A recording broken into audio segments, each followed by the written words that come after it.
Questions to ask, right? A campaign with the confidence rising. I told WDF don't switch, good times are coming on even deep diving. Fan cams, reactions, watch along, still the pride of London thriving. The Eagles of South, they flying. Keep your eyes on us, we ain't hiding.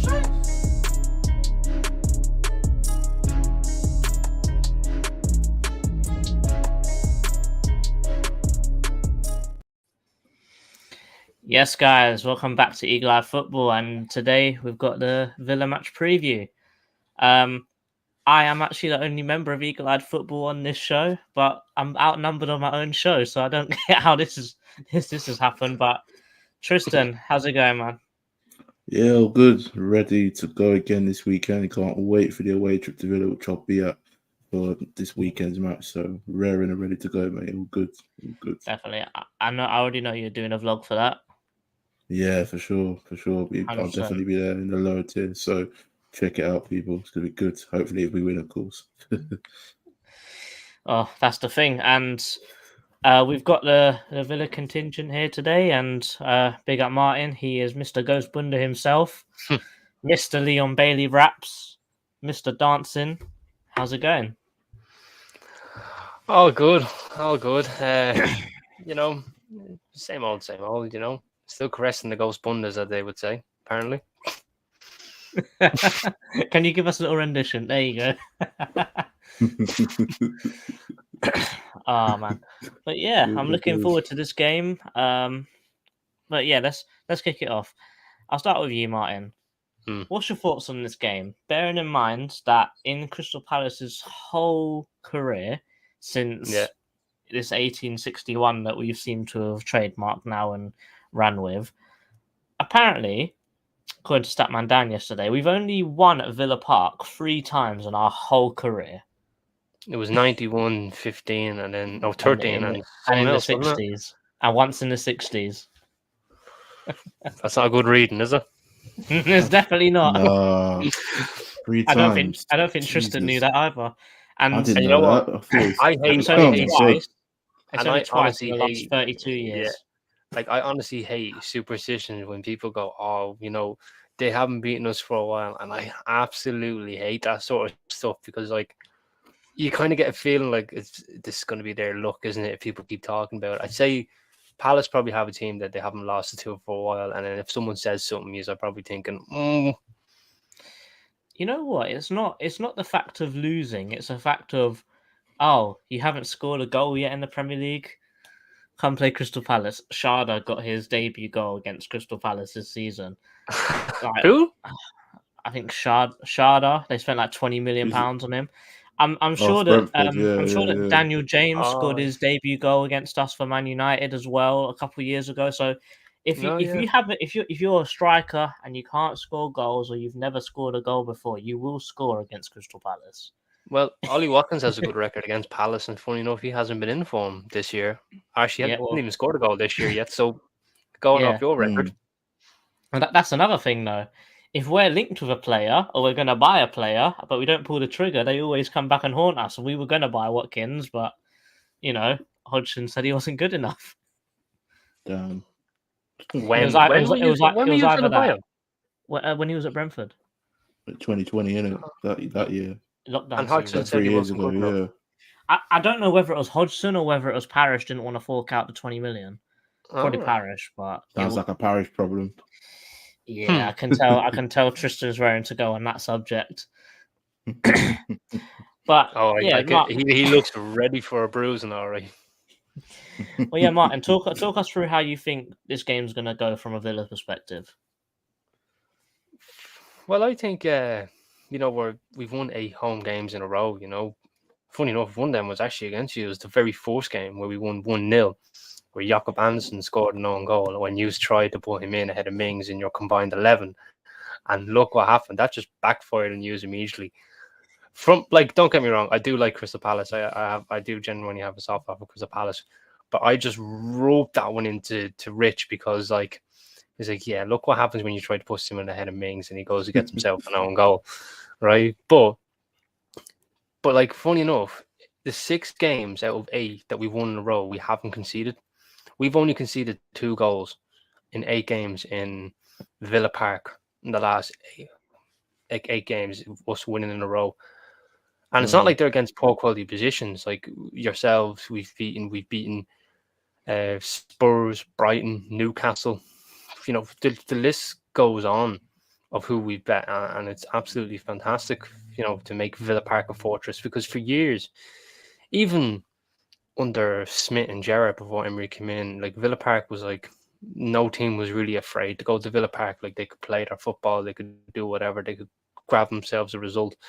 But now everyone's like, have to go to Villa Park the weekend, don't we? You know, and that's the other side of the coin, and I absolutely love it, because now, from my perspective, I actually look forward to watching Aston Villa play a game of football, where under previous managers I didn't. Well, we definitely felt like that about Vieira towards the end, didn't we, Tristan? We really didn't want to go back to Selhurst Park every week. It was a nightmare back then, wasn't it? I can remember the last time we played you lot and we lost 1-0. I mean, I didn't think you lot played very well, but you were playing Crystal Palace, who then were rubbish. We didn't really create much. I think all we did in that match was score an offside goal, and that's all I can remember us doing. Like neither team played well. Yeah, exactly. I remember both Decore got sent off as well, didn't they?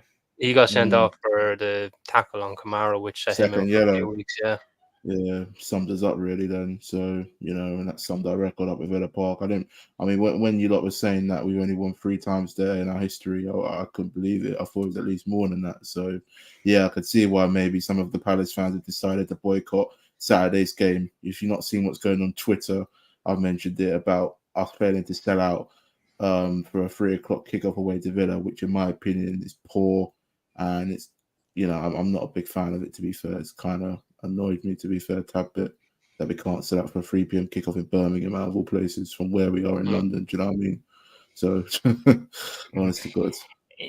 Would that not be maybe a bit of a reactionary tweet there? Because I'm sure when I had a look not long ago, there's not many tickets left, because it's now down to 0. You don't need any Palace points or Parish points, let's say, to buy tickets. I'm sure they've been flying off the shelves. I don't think there's actually that many seats left. If someone in the chat can go and tell us, yeah. So Chairman here says there's only 50 left. So Tristan, that your tweet. Fair enough. It was like 2 days ago anyway. So I mean, maybe I did overreact, but it is what it is. At least we can sell out now. So happy days. Normally, what it is for me is because, for example, Chairman here has got more points than me. So what he'll do is he'll wait until it's my allocation and then buy both of us ticket. So that's probably what other people are doing. They're probably waiting. They're seeing there's loads of tickets left, thinking, "Oh, we'll just wait till it goes to general sale, and then I'll buy it with a few of my mates." That's probably what's happened, and then the tickets have just started flying. So I'm sure it'll be a sellout, because I don't think there's many places in the country that we won't sell out. The only one that I'd imagine is probably Newcastle, but even then we have a pretty good allocation for going all that way. Most of the time, that's fair enough. Yeah. But Tristan, when you're looking at this game against Villa, and Villa are playing extremely well right now, how do you think it's going to go? Do you think that we're going to go in there and be confident, or do you think like we're going to do proper Roy Hodgson tactics and try and get in at 0-0 or something like that? See, now that you say that, I reckon our game plan should be just to keep it tight and steady, because Villa on the counter attack with Diaby, Bailey, if Watkins is playing, you know, or whoever else they got up front, and they're absolutely dangerous. They got quality all around, and you know they know how to take their chances. We saw the last match they played at Villa Park, how they demolished Everton. Yes, Everton was shambolic, but yeah, the Villa were ruthless within their finishing. I think Roy's got to go into this game looking at how we can prevent Aston Villa from scoring, how we can shut certain players out of the game, like Bailey and Diaby. And if I was Roy, I'd try going into half-time 0-0, keep it at 0-0 with 20 minutes to go, then really go for it. You know, really just try and take a few of our chances and maybe nick a cheeky 1-0 and that. But it's not going to be easy, but we got to really tactically get this spot on. Listen, if we can walk away with a 1-0 win and it be a real scrappy performance in that, you know, scrappy goal, then I'll be happy. It's all about results right now, and that's all I want Roy to do and get the best out of our teams, just to get results and get us wins. This isn't an easy game. I think in the reality, the best you could hope for is a draw, as much as I want us to win.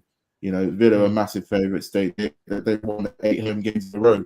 Our away form over the last couple of years has been terrible against teams in the top half of the table. I think last season the only top half side we beat was Aston Villa. and that was at Selhurst Park. But away from home, it's not been good, and the confidence isn't really sort of there. Whereas Aston Villa at home have a lot more confidence in winning matches there than they would away from home, because this season they've lost to rivals, you know, for European spots in Newcastle and Liverpool. Do you see what I'm saying? They've both been heavy, bad defeats away from home, and that, to be fair. So they know they got to get something out of this game if they want to try and challenge for Europe. If Aston Villa failed to win on Saturday, then if I was a Villa fan like Martin himself, I would start to question whether they're good enough or worthy trying to challenge not just for top 4 but for Europe, because I have big expectations for Villa to do well. And I look at it, it hasn't really been the best of starts with their defeats to teams around you like Newcastle, Liverpool, competing for Europe and that as well, like away from home. You know, but with us, I think our away form's got to improve. Yes, I know we haven't lost an away game so far with a win at Plymouth, the win at Sheffield United, and the 1-1 draw at Brentford. But away from home, my only problem is beating the teams in the top 10, and that is what we really struggle. I look at our team and I look at Villa's. Villa on paper will easily, you could say they'll easily beat us, but on our day, if we take our chances and we do our game plan spot on for Saturday, we could get something. We've beaten Villa before at home. Who's saying we can't do it away? But you look at our record at Villa Park, and a lot of people are probably going to expect Aston Villa to give us, would say turn us over, but to beat us fair and square. But I think the best we can hope for, like I said, is a draw. Just got to really get the game plan spot on and just get through the 90 minutes and be ruthless with our chances like we were against Wolves in the second half. To be fair, I'd say that overall. What do you think? With us wanting to obviously get a top 10 finish, and that's something that all Palace fans want, our expectations aren't very high. I think a team like Villa, I wouldn't say that a win is needed. I wouldn't say a draw is needed, but I think a good show of ourselves. If we do get defeated, I don't want to go down without fighting. Basically, I want to show, I want to make a statement to other teams in the league to say that, look, we may have lost to Villa, but Villa are just better. But we're still putting a good account of ourselves to show that we ain't messing around. You're not a team to just be taken for granted that you're hard to beat. But the thing is we have these games in the season. There's always a few games a season where we are just dreadful. And I don't want this game to happen this early on in the season. Because right now, any point we get is going to benefit us, because we're still down on our best player in Michael Olise. Matthias França, still unknown, but you know, if he's got a Ballon d'Or clause, he's got to be half decent, surely. What's wrong with Olise? He's done his hamstring when playing for France. He tore it, didn't he? France. Yeah, he done it when he was playing for France in the under-21 Euros. But the talk is he'll be back in about 3-4 weeks, maybe. So he's pretty far along his journey of recovery. 3-4 weeks. Rumor has it he was meant to be back for Fulham next week or even this weekend. To be fair, they don't want to rush him back. I wouldn't rush him. I wouldn't rush him. I'll get that. Yeah, because it's so early in the season. Like there's still plenty. Early in the season. There's no reason to rush him back. No, if you need an extra week or two, you take it, because there's still 34 games, and let's say 4 games pass, you've still got 30 odd games in the Premier League. Plenty of time. And if you put it that way, don't matter what team you are, if you're in Europe and if you're not in Europe, that December period is so congested. We need him. We need to keep him fit for those games. Yeah. Because if we rush him back and he gets injured halfway through December, our season's really like this. Well, it's not even just Europe. You've got the League Cup. You've got the Carabao Cup even in December. So like, if let's say for example, like sometimes yourselves get far enough in that, like the quarterfinals of the Carabao Cups will be in December. So when you've got that grueling Christmas period, and then you've a quarterfinal of a Carabao Cup, that's rough, because you're playing then on average nearly every 2 or 3 days. You probably try an average of every 3 to 4 days in the Christmas. But when you add that Carabao Cup, it's a really tight schedule, and it's horrible. And I'd love to know how Germany manage their schedules, because like from the month of like December to the very end of January, they don't play any football. They got like a winter break, It's mental. That is. Yeah, it's probably something to look into to see how it works, because maybe they play, I don't know, Saturday, Wednesday, every game up until then, and then they have 2 months off, and then they go again.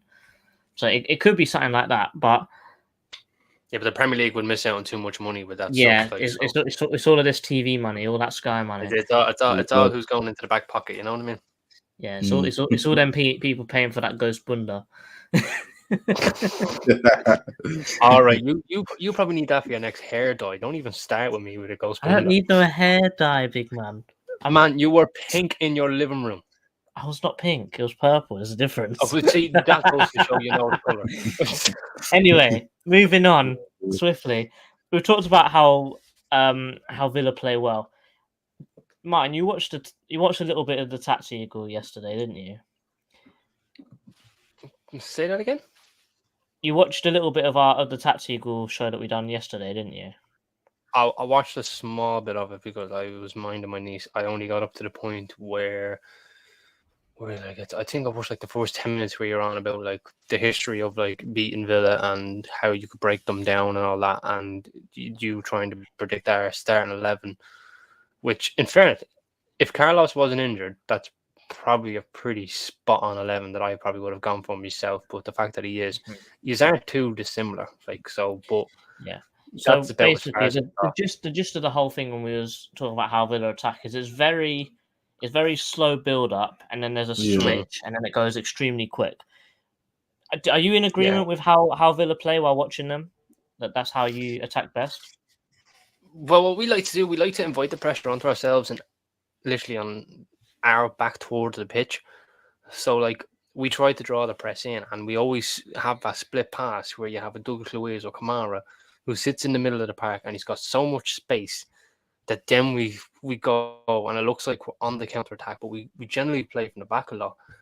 And everything lately has gone through Pau Torres on the ball because he is that, that ball playing defender that is showed in La Liga. He had nearly the highest stats for creating passes from centre half. You've seen there in one of the games in the Conference League, he split the ball in for Don Duran, and he went on and scored. That's the difference in Unai Emery's philosophy, that he wants to see one of his centre halves pick up the ball and split through the lines.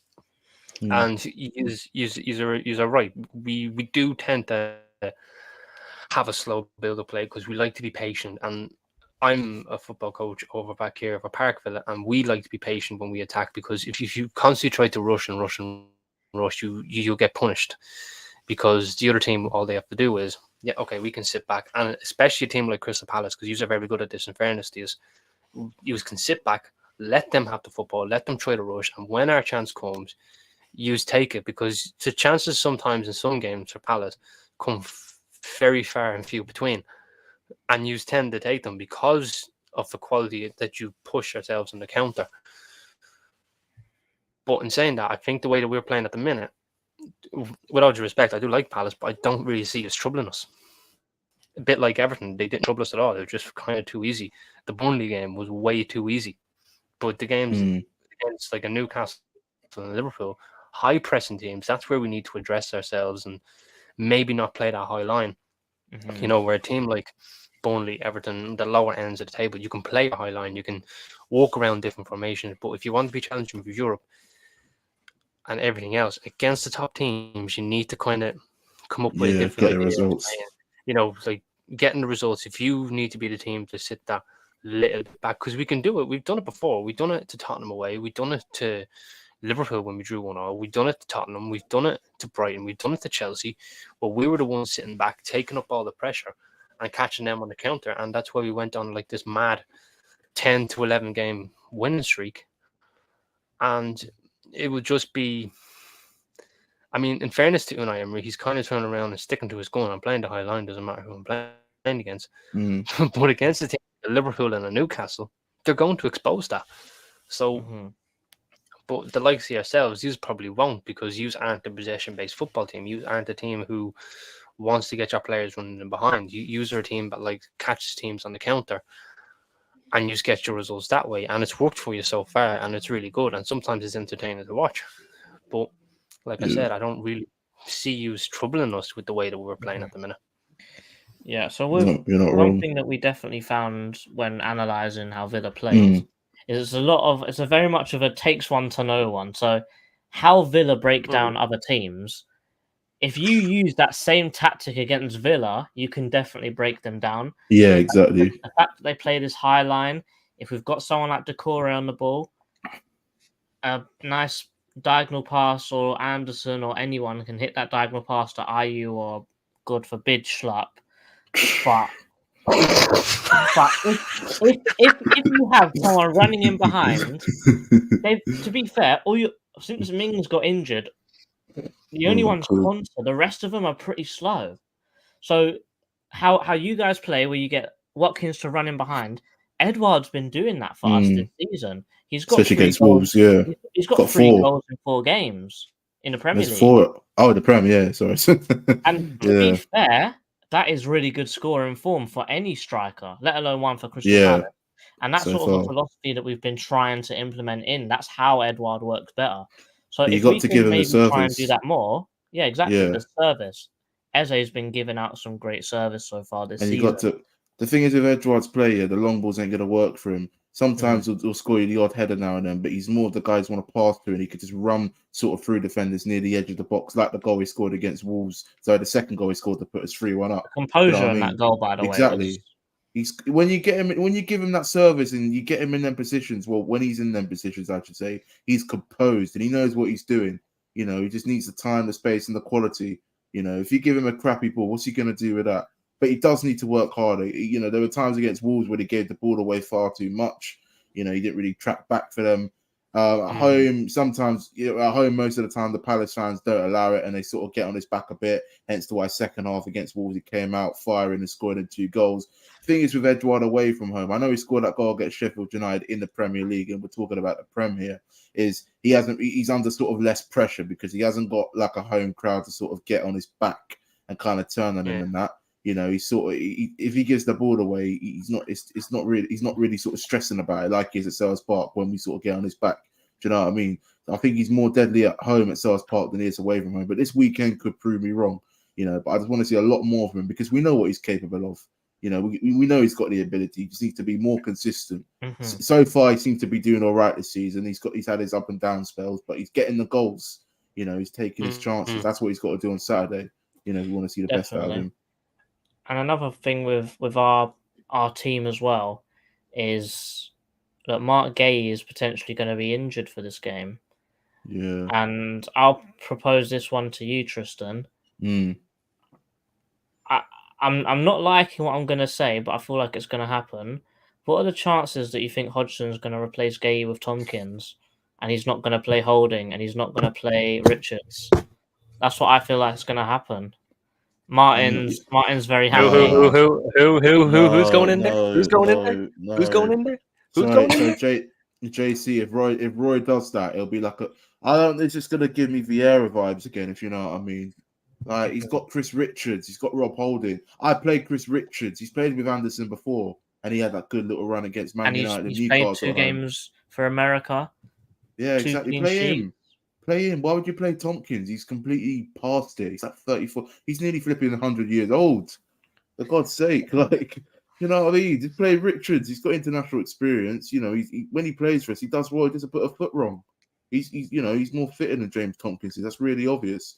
It's not all about experience or loyalty. It's about playing the players that are on form. And Chris Richards for his country over the international break, he's played twice. He's on decent form. So play him. Simple. He's got to. You know what I mean? That's Mike, I know you want to say something because you seem very happy after me saying Mark Gay's probably injured. I love Mark Gay and I'd take him at any day of the week, but with all due respect, I'm delighted he's injured, so he's missing this game. And play Tompkins. I have no problem with Tompkins. I think he's a great defender. Savage. Unbelievable, Jeff, as they would say. My guy's moving like a waste, man. Anyway, and there's one there with a question, but I'll answer in a bit. Yeah, moving into the comments. Big up the chairman. Earth says just finished my jerk chicken with rice and peas. Big up yourself. Stoned Villa in the 60s. Evening. Everyone's been hungry. Yeah, 50 tickets left. Yeah. Kevin here saying I think we can nick a draw. Potentially, yeah. That's the best we can hope for. Reality. Villa and Palace both have Southgate connected. Just wondering on Martin take. take is on Southgate's. And yeah, what's your take on Southgate and Maguire's little love affair, mate? Keep it going. I'm Irish. That You don't answers the care. question. I couldn't give two shite about England. Oh, This is God. perfect for me. Let England have Maguire in the team. Let him get his own goals. Let the two boys go at it. Yeah, I'm couldn't sure give a Martin's like the Arsenal fans. Remember when Maguire came on against Arsenal, the Arsenal fans were cheering him. Oh, yeah. Did Every time did he you see touched the the ball. Scotland fans when they were like, Oh, they were doing that. oh, yeah. It was brilliant. And then when he scored an own Classic goal, of the the place Scotland fans. erupted. Oh, It God. erupted. So yeah, my take on Southgate: keep him in the England job. He's a great manager. Yeah, keep him in England. Keep him far away from Palace. Because unfortunately, I feel like that's going to happen. Keep him in the England job with this Careful what you wish golden for. generation No, of I winning. said I don't want it to happen, but I think No, it will. no. Chairman here says if Zaha's goal last season would have stood, it probably would have been a different game. Most likely, yeah. I'd say so. The thing is, though, if Decore still gets sent off, I still think Villa score. If I'm honest, I think they're lucky that they didn't, because Danny Ings had so many chances. Well, he missed a last sitter, season. didn't he? He missed Half-time. a sitter before half time, put a few over the bar. I'm sure Ramsey missed one as well, but Second half, yeah. When keeper made a save, I think. Yeah, no, I I'm think saying so. big up yourselves. Martin, what has Unai Emery changed? How has he made Villa from someone team that nearly got relegated under Gerrard and just changed that team completely around without actually making that much transfer business? What's he done? How's he done it? I think he's installed a bit of life into the club, you know, a bit of belief that this is the way we can play. We're going to play football. We're not going to play risky business like long passes or wing backs, like two of them going at the same time when you're exposed. So, like, and funny enough, with Unai Emery, he doesn't particularly play a particular way. Like, he sets himself up for the opposite of what the team is going to do. Now, the high-line thing is his thing. That's just his philosophy. But what he likes to do is one fullback will overlap, only one, and the other will shift back in. And that has worked really well, hence why we signed Alex Moreno. And he is unbelievable. Because he'd done that for Emery under Villarreal, didn't he? Yeah, that's it. And no, I don't think he had Alex Moreno ever. Like, he signed him from Real Betis.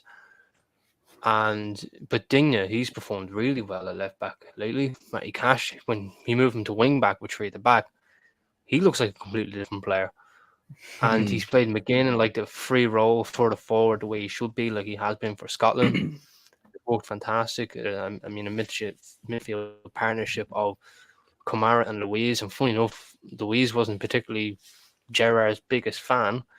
And now look, he on that year he went on to win Villa's Player of the Year.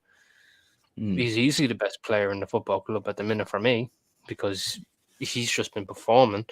Because he's probably going to be your biggest problem on Saturday, is trying to keep a hold of him. So, like, and obviously Emery just took us from 17th to 7th in the league. Now, we got lucky with Man United and Newcastle being in European places already, which puts us then in a European spot. So it's fantastic. So European football is back, and he's a European master. I mean, he hasn't won 4 Europa Leagues by luck, like, you know what I mean? So this is really going to be a big season for him. It really is. Definitely. I think the only one he didn't win was the one with Arsenal, wasn't it? The one with Arsenal, and that Arsenal team was shocking. No, it was just getting that team to the final is a big achievement. Even getting that team in the final was an achievement in itself. It was a bad team. Definitely. Do you think that was maybe a little bit of luck in the appointment of Unai Emery to get someone of that caliber into Villa, or do you think that it was coming for a while? Well, funny enough, when Gerrard had got the sack, my two names to go in for Villa were Graham Potter and Mauricio Pochettino. Now, the reason I say that, because at the time Pochettino wasn't linked to any club. So maybe coming to Villa with a project, young players. He's worked with young players everywhere he's gone, and he's improved them. I thought it would have been a great fit. Graham Potter, on the other hand, who was at Brighton, and he's a Villa fan, you maybe would have thought maybe the owners would bring another Villa fan who'd be passionate about Villa. So Unai Emery never actually even crossed my mind. But when I heard about it and it came about, I was thinking, right, okay, we'll see how it goes. I wasn't overly excited, and I wasn't like Unai Emery's at the door. I don't think a lot of Villa fans were. I think you get a few who are probably excited, but that was based. Yeah, like, so I wasn't particularly like I just said, right, we'll see what happens. I know he's a very good manager. I know what he's done in Europe. He's a great caliber manager coming to Villa. Everything was pretty much there in the book to say this is a good appointment. And then obviously the rest is history, and we all love Unai Emery. There's even a great song about him at the minute. Yeah. I want to ask you something, Martin. Based on your start to this season, what are your hopes for you lot to achieve, and where do you see Aston Villa finishing at the end of this campaign? I know it's early doors, but where do you think you lot are aiming, or definitely will be finishing at the end of this season? If you don't mind me asking. Well, last season in our first 4 games, we had gotten 4 points. We're sitting on 6. Yeah. We're automatically 2 points better off than last season. So I think 6th place is achievable. Like, I don't want to be saying hitting for like a top 4 or like the top 5. I think 6 is achievable because although Spurs have started really well, I do think there will be a fall off. I do. Yeah. Newcastle don't seem to be the same team they've been to last season at the minute. Yeah, they're poor. Then you have your Arsenals, your Man Cities, your Liverpools, who I think will be the top 3. Man United. Fun enough, Man United don't even look great. Brighton will be definitely up there for sure. And I think at the minute, if 6 is achievable, regardless of whether you look at the results. And you need to remember, we've had 3 games away from home. We've only played 1 home match. Yeah, I know. So like, it's bizarre kind of start for a lot of teams. The points will come, the form will come, and then when you get to away games, everything will work itself out. Yeah, that's fair enough. Chairman here says the only good thing about Villa away is the away pub. And Earth here says, question for Tristan: if your mate Parish appointed Potter as Palace's manager next season, would you be a happy man? Yeah, I would be happy if Potter was appointed at Palace. He's got Premiership experience. He's done well at Brighton. Yes, it didn't work out for him at Chelsea because of what's been going on there. With the financial situation, a stupid transfer money spree and that. But yeah, I think if he did come to Palace, it wouldn't bother me at all. He's a top manager. He knows how to organise a team and play some really good football in that as well. But we got to back him. If we don't, then same more problem for us. Do you know what I mean? That's what I'd say to that. Definitely, Chairman's definitely in agreement with you, Tristan. Next up, Martin, is one of our favourite parts of the show, where we do another combined 11. And remember what you said last time about having put Anderson in, but guess what? Mings is injured, so you might see a double Palace centre back line. That doesn't mean Anderson goes in. You need to remember how many other centre halves there are now in the club. Yeah, that's true. Okay, but remember that there is still a minimum of 3 players per team, so you can't have a whole team of Villa players. You have to have at least 3 Palace players. So we're going to go through this, and at the end, if me and Tristan disagree, then we'll go back through and change it, and then we'll end up with a team that's good. And then after that, we'll go through it once again and say if there was no injuries whatsoever. So right now is players that are only fit, and then after this, we'll go through if there was no injuries. Right. Well, let's start at right back because let's be honest, the goalkeeping position is picking itself. I guess it's got to be Cash, right? Yeah, it has to be Cash. Goalkeeper is definitely Martinez, so you may as well throw that one in there. Yeah. Not Henderson? I was going to say. Not John Stone? He hasn't played much. John Stone. In my opinion, did you say John Stone? Sam Johnson. John Stone. I thought you said John Stones. I was like, he's a centre half of Man City. Oh, God. He's injured. Who's injured? John Stones. Oh, John Stones. So I think Johnson for a second. I was like, oh no. I mean, we did have Henderson, but he hasn't Okay. played much. Right centre back. Konza. Yeah, I agree on that. I agree. Probably one of your best defenders you got right now, in my opinion. Yep. So. Left centre back. Joachim Anderson all day. All day. Been our best defender all season, has been for the last few months. Definitely. Yeah, I'll go with Anderson, only because Pau Torres has only really been there for a short amount of time. So yeah. Left Lugadinha. Yeah, only because Moreno's going to be coming back from injury and Lugadinha's been performing really well. Yeah. CDM. The two pivots. One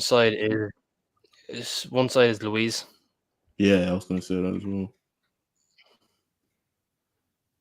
The other side? I'd say Lerma. I'd say Lerma. I think Lerma's been better than Doucouré this season. You heard it from me. I think Lerma, in my opinion. I still think I'd say Lerma. For a balance, I think if you're looking for a balance, I think Doucouré provides that bit of balance for Luis. Tristan, we can go back through it later after Martin's done his one. Yeah, that's fair enough. I'm just basing it on like what I've seen so far, but all right. So. Eze. Yeah. Had to be. Stick the man in there. Eze or Eze? Right wing. Diaby. Yeah. It'd be rude not to. Left wing. This is the bollocks. It's really not. Who is your left winger? Because ours is Schlapp. Oh, then John McGinn, throw him in. Yeah. It's a good start, isn't because McGinn can pretty much play anywhere across the front four with Emery the way he's like to play them. And up top, Ollie Watkins.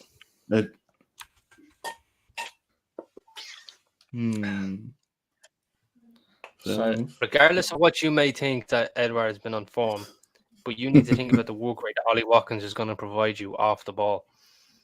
So, Edouard is a natural poacher. He'll sit there where you need a striker who's going to do all the work against these defenders, who's going to cause him hassle and get himself a goal. So, for me, Watkins is pipping ahead of him. Now, I don't know what you think about that team, so you walk away. I think, in my opinion, that if this is a full-back, I think Mitchell would probably be the better left-back to play because Digne and Cash, they thrive off going forward. So I feel like you need to have at least 3 defensive roles there, but I'm not complaining about the back line. The only thing I probably do is change Ayew for McGinn. You'd change who? I would do that as well. I put Ayew in for McGinn. That's a shot. No. Nah, Jordan Ayew's work rate. Jordan Ayew's work rate off the ball is pretty decent. It's better than most of our attacking players in our team. Based on this season. Based on this season, though. We're basing it on so far. You're basing it on the season. John McGinn still gets ahead of him. John McGinn still gets ahead of him. Okay, yeah, but Ayew works really hard, and he's already got like 3 assists, hasn't he, in all competitions for us. You know what I mean? So he's been doing bits on the wing. He can play like left and right. He can even play striker, but I'll keep him out on the wing. To be fair, probably the left, in my opinion. And then Tristan, you were saying change Doucouré for Lerma. Yeah, in my opinion, I think Lerma's had a better start than Doucouré. Doucouré's he's been decent, but Lerma's been incredible. Both them two together really balance our midfield up. But if it's between Lerma and Doucouré for that position, I pick Lerma. Just on form recently this season, he's been really composed, and Doucouré in the middle hasn't been as composed as Lerma for what I've seen. Would you maybe think that Lerma's passing probably lets him down a little bit because Doucouré's passing is so far ahead of Lerma's, but Lerma seems to do all the running around and the cardio that Palace fans seem to like to love. Yeah, I think their passings. It's kind of, you don't really notice it that much. In my opinion, for where I see in the home style, I watch the midfield and Lerma and Doucouré work hard. They do a lot of work off the ball. I think maybe Doucouré's passing may be slightly better than Lerma's, but I just think Lerma just has offered a tad more than Doucouré has this season. Not saying Doucouré's been bad. I haven't got a grudge on him or anything. It's just for what I think. But either one. Tristan, here's good news for us. The Villa Park pod, which is where Martin is seen a few times. They say that Lerma always plays well against Villa, and that's something that I'm looking forward to seeing. Interesting stuff. See He what happens does, but on Saturday. Yeah. I've gone with Decore based on the balance of Louise, where Decore, yes, he does the passing ability from deep in the six, but he's also a very good tackler, which I think is a great balance for someone like Louise who likes to get himself a bit further forward. And then you've got Eze sitting in the 10. Like, I think that midfield three is a very balanced midfield three. Oh, that is an incredible midfield.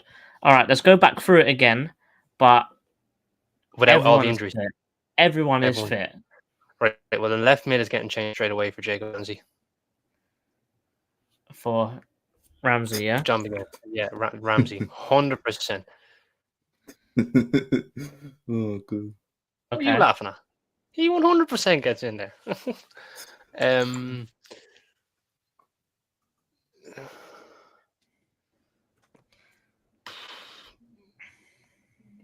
I'm not actually mad at the centre-back partnership with Anderson and Konzi, because you see, Anderson and Guehi, they're like yin and yang. Like, it doesn't matter if you leave one out and you pick one. Like, they both justify each other. Like, so, I think if everyone was fit, I think that'd be the team I'd go with. That'd be the only change. For Ramsey. I would put Diaby on the left and put Michael Olise on the right. It's debatable that. I mean, we're basing it on this season. I'll just keep it how it is. But yeah, no, but we're going no injuries. Oh, right. No injuries. No injuries. I think that Diaby on the left. You can't take Jacob Ramsey. Like, Jacob Ramsey is unbelievable. No, he's a good player. I rate him. I'd have him on I think that'd be a great.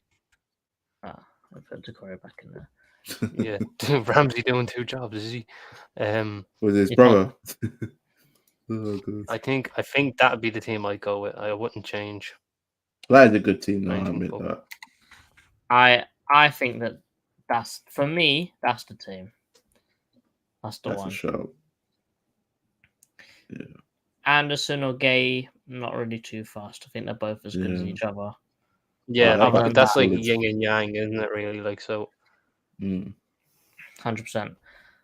Cool. I mean, actually, thinking about it now, that is a very good team, but it's very hard to leave Jacob Ramsey out, though.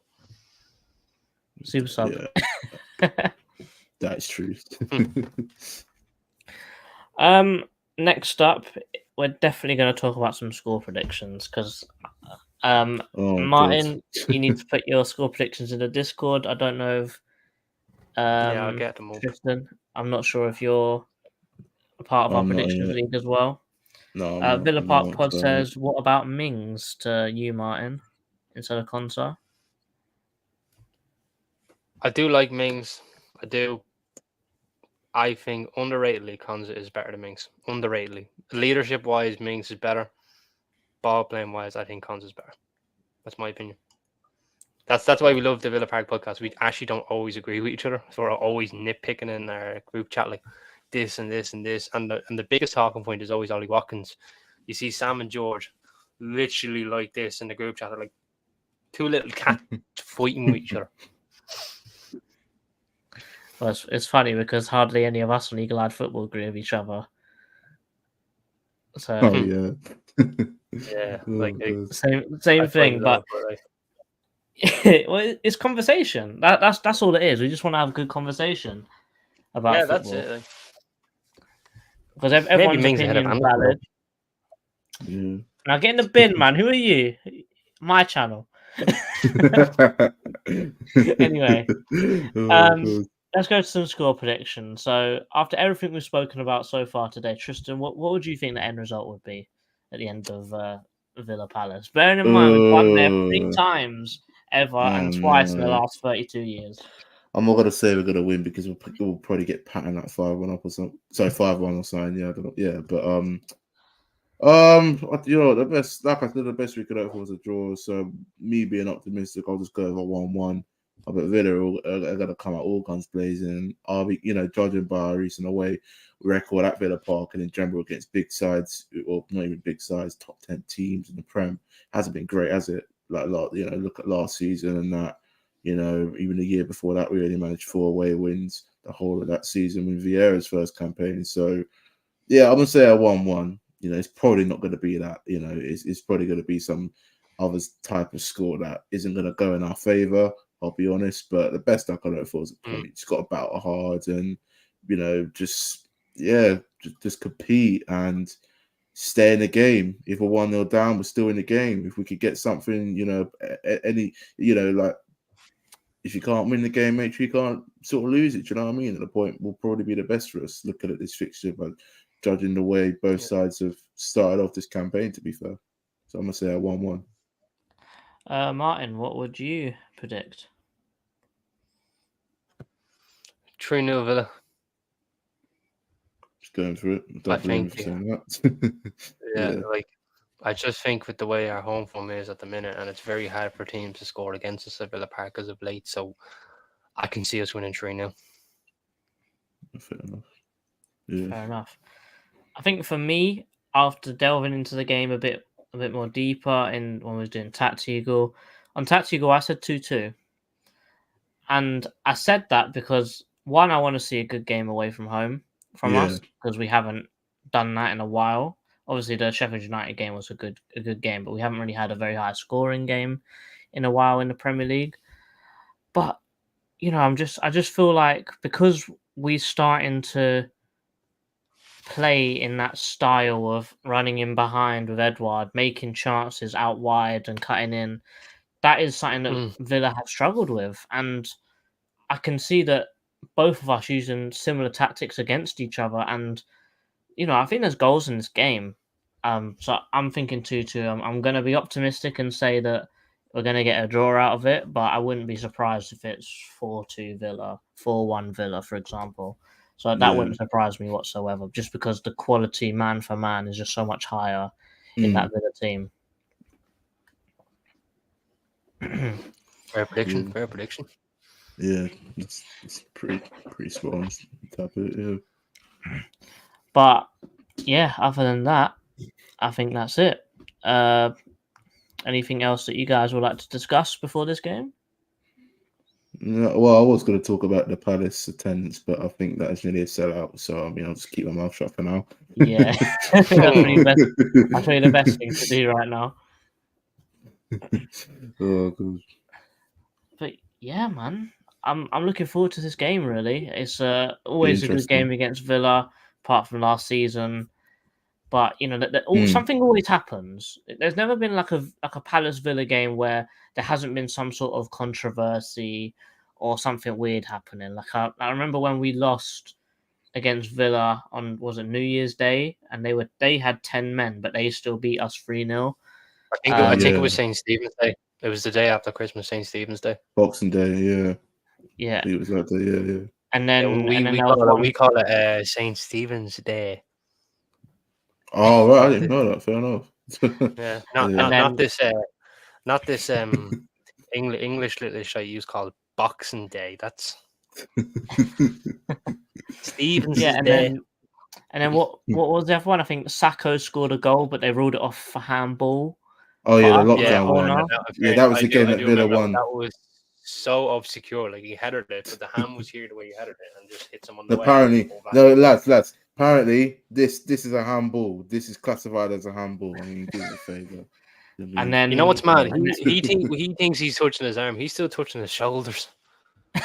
and then what? You go a few more years back, and then there was that Jack Grealish penalty controversy, but the ref blew up, so it had a free kick instead. Remember that? Oh, that was the one where like he.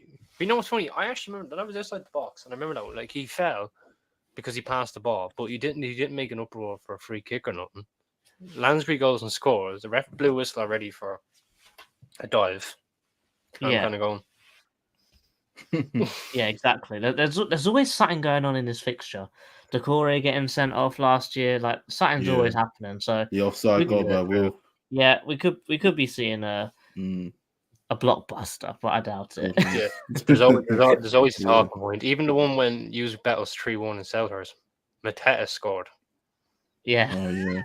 Right. And the handball as well. I mean, I look back at it. I mean, from Luca Digne.